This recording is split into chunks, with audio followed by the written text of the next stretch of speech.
My wife thanked our neighbor for saving our marriage, so I pulled the toll records and my stomach dropped. When Dana said that, she said it like it was this cute little joke. We were standing in our new driveway, still half surrounded by moving boxes. Our son's bike was leaned against the garage, my work boots were muddy, and Dana was holding this little gift bag with tissue paper sticking out like it was somebody's birthday. Mark, our neighbor, had just finished helping her carry in a heavy dresser while I was at work. He was one of those guys who always looked ready for a Home Depot commercial. Tool belt, clean truck, big smile.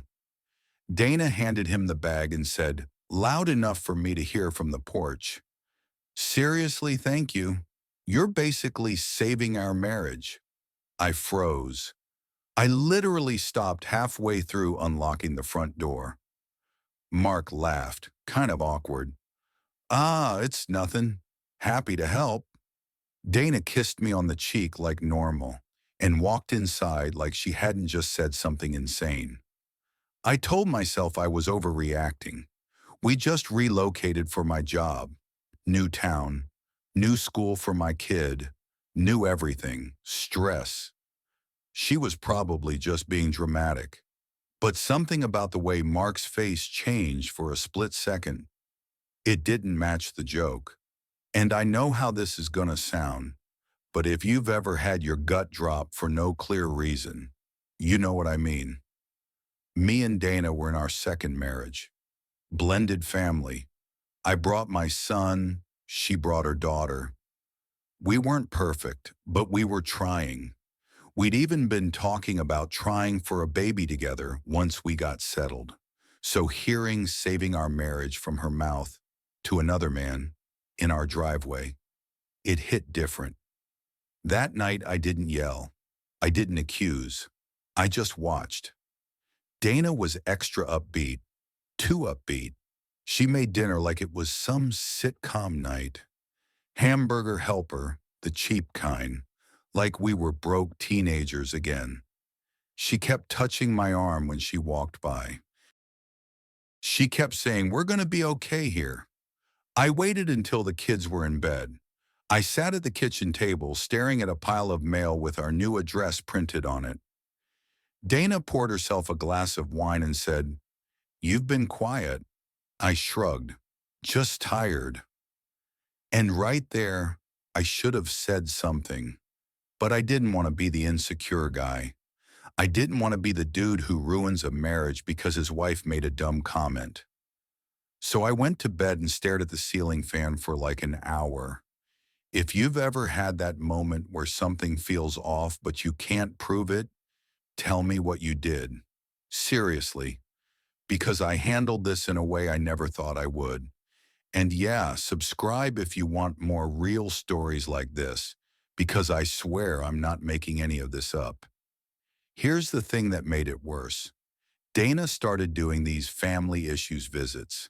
That was her phrase. Family issues. At first it made sense. Her mom was back in our old city, about an hour and a half away. Dana said her mom was having a rough time and her sister needed help, and it was a whole thing. Cool. I wasn't going to be the guy who tells his wife not to help her family, but it became a pattern. Every week, same deal. Friday afternoon, she'd say, "I'm going to go check on my mom. Might stay the night. I don't want to drag the kids." Sometimes she'd take her daughter, sometimes not. Usually not. Usually she'd go alone. And every time she'd come back Saturday late morning, acting refreshed, like she'd been to a spa. Not like someone who spent the night dealing with family issues. I work long shifts. The relocation came with a brutal schedule. Early mornings, late nights, sometimes weekends. So I wasn't around to question it much. That was the perfect setup, honestly. The first couple times I didn't think anything. Then I noticed the car. Dana's SUV started smelling like a specific cologne. Not mine, Not a generic car freshener. It was that sharp, sweet kind that sticks to fabric. I asked casual, "Did you change your air freshener?" She laughed. "No. Why?" I just shrugged again, like everything was fine. Then one Sunday I went to clean out the car because the kids had left goldfish crackers everywhere. I found a valet slip tucked into the little side pocket of the passenger door. Not a receipt with a name and a room number. Nothing obvious. Just a valet slip. White paper, blue ink, a logo for a downtown restaurant. And here's the problem. The restaurant was not in the direction of her mom's place. It was in the opposite direction, like not a little detour, completely wrong side of the city. I stared at that slip for a long time. My hand actually started shaking, which pissed me off. I'm not a shaking guy. When Dana came home from work, I didn't wave it in her face. I didn't do the whole dramatic "what is this" thing. I just asked, calm, "Hey, did you go downtown last weekend?" She didn't even blink. "No." "Why?" I said. "Because I found a valet slip in your car." She paused for half a second. Then she smiled like it was nothing. "Oh, that. I picked up a to-go order from my mom on the way. She likes that place." I nodded slowly, like I believed her. But in my head, I was like, your mom likes a downtown restaurant, and instead of taking the kids to see her, you went alone, stayed overnight, and somehow the valet slip ended up in the passenger door pocket? Sure. And the part that really got me is I wasn't even looking for proof yet. I just happened to grab the wrong piece of paper. After that, I stopped trusting my own brain. Every time Dana left, I'd tell myself, "You're paranoid." Then I'd remember Mark in the driveway and Dana saying, "saving our marriage," like it was cute. So I did something I never thought I'd do. I started tracking things that weren't private conversations. Not her phone, not her messages, nothing like that. Just stuff that exists whether you're suspicious or not. We had a toll transponder on the SUV. One of those little boxes stuck to the windshield. I handle the bills so the account was in my name. Normally, I never looked at the trip history because it's boring. That week I logged in, and there it was. Friday night, 8:42 p.m. Toll point heading toward downtown. Friday night, 9:05 p.m. Another toll point deeper into downtown. No toll points toward her mom's area. None. Saturday morning, 10:11 a.m. Toll point leaving downtown. My mouth went dry. I checked the previous week. Same thing. I checked the week before that. Same thing. Every family issues trip. She wasn't going to her mom. She was going downtown. And what really messed me up is I wasn't even angry yet. I was cold. Like my body was trying to protect me by shutting everything down. I sat there at the kitchen table with my laptop open, listening to the dishwasher hum, and I could hear the kids laughing in the living room. Dana walked in, saw my face, and said, "What's wrong?" I closed the laptop. "Nothing." She came over and put her hand on my shoulder. "You're scaring me." I almost laughed, like, "You're scaring you." But I didn't blow up. I waited, because I needed to know who, and I needed to know how close it was to home. So I did the simplest thing. I paid attention to Mark. Over the next couple weeks, Mark seemed to be around a lot, not just neighbor outside sometimes. Like, he always had a reason to be near our place. If Dana was in the yard, Mark was suddenly walking his dog. If Dana was unloading groceries, Mark was suddenly heading to his truck and offered to carry bags. Dana loved it. She'd smile and laugh and act like this was just friendly neighbor stuff. One day I came home early. Not planned, just got cut loose. I pulled into the driveway and saw Mark's truck in front of my garage. Dana's SUV was in the garage. I walked in quietly, and I heard Dana's voice in the kitchen, laughing. Then Mark's voice, low, like he was trying not to be heard. I didn't catch words, just tone. I stepped into the kitchen and they both jumped. Not in a cute oh hey way, in a guilty way. Dana said too fast, "Oh my God, you're home early." Mark held up a wrench like that explained everything. Your garbage disposal was making a noise." I looked at the sink. Dry, empty, no tools, no water. I nodded. Cool. Mark left within 30 seconds. Didn't even make eye contact. Dana stood there, arms crossed, trying to look annoyed, like I was interrupting something innocent. And right then, I knew this wasn't just, she went downtown for dinner once. This was a thing. What I found next wasn't a confession. It was her making one mistake she didn't even realize was a mistake. The next Friday, Dana announced the usual. "I'm going to see my mom. I'll probably stay over." I said casual, "Okay, drive safe." She kissed me like normal and walked out. 10 minutes later, I walked to the front window and watched her back out. Then I watched Mark. Because I'd noticed he had a habit of leaving around the same time on Fridays, like clockwork. Sure enough, 5 minutes later, Mark came out, got in his truck, and drove off. Not toward the highway, not toward work, toward downtown. I didn't follow them. I'm not built for that. Also, I had my kid in the house, and I'm not leaving him alone to play detective. But I didn't need to follow. I logged in again later that night.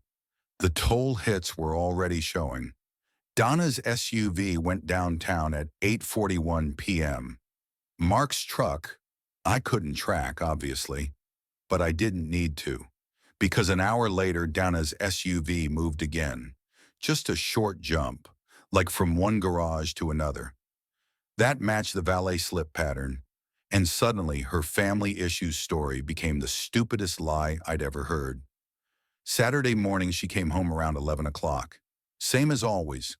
Hair done, makeup fine, not exhausted, not stressed.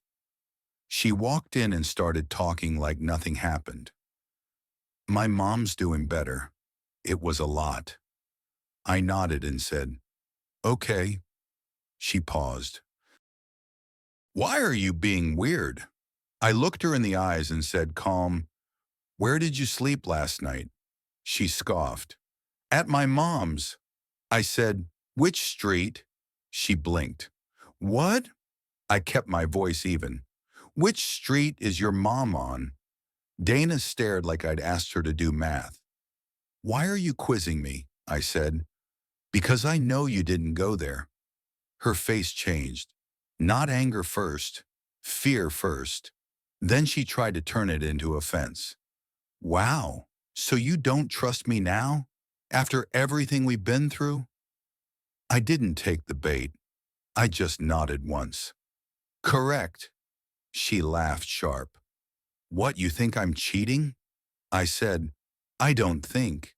I know you're lying about where you go." Dana's eyes flicked toward the hallway where the kids were. Then she lowered her voice. "Not here." I said, "Fine. Tonight after the kids are asleep." She rolled her eyes like I was the problem and walked past me. That night, I put the kids to bed, sat back down at the kitchen table, and opened my laptop again. Dana came in wearing one of those oversized hoodies she wears when she wants to seem harmless. She sat across from me and said, "Okay, say whatever you need to say." I turned the screen toward her. Not dramatic, just facts, toll history, dates, times, locations. I said, "Every time you said you went to your mom's, you went downtown. Explain that." Dana stared at the screen like it was in another language.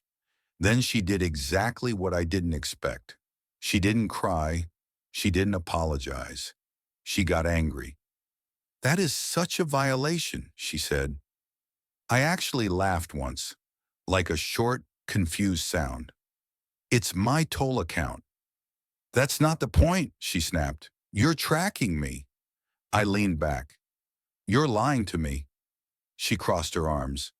"Maybe I needed space." I said, "Space downtown. Overnight, repeatedly." Her jaw tightened. "You don't understand what it's been like since we moved." I nodded. "Okay, who is it?" She stared at me silent. I didn't raise my voice. "Donna." "Who?" She finally said it like it was nothing. "Mark." I sat there just breathing, letting it land. I said, "In our neighborhood, in our driveway, around our kids."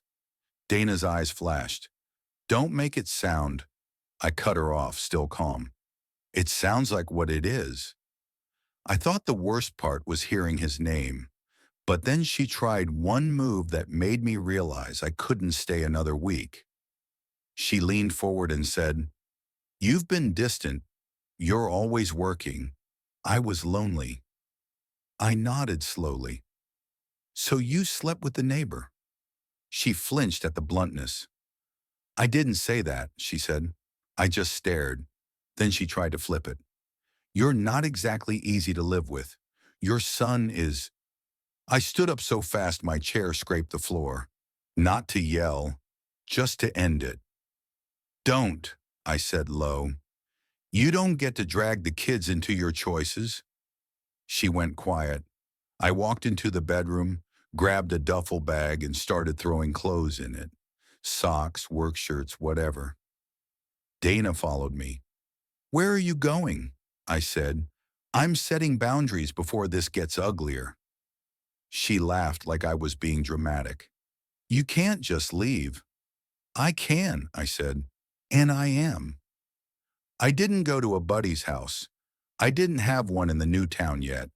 I went to a cheap extended stay hotel near my job, the kind with a vending machine that eats your money and a lobby that smells like old coffee.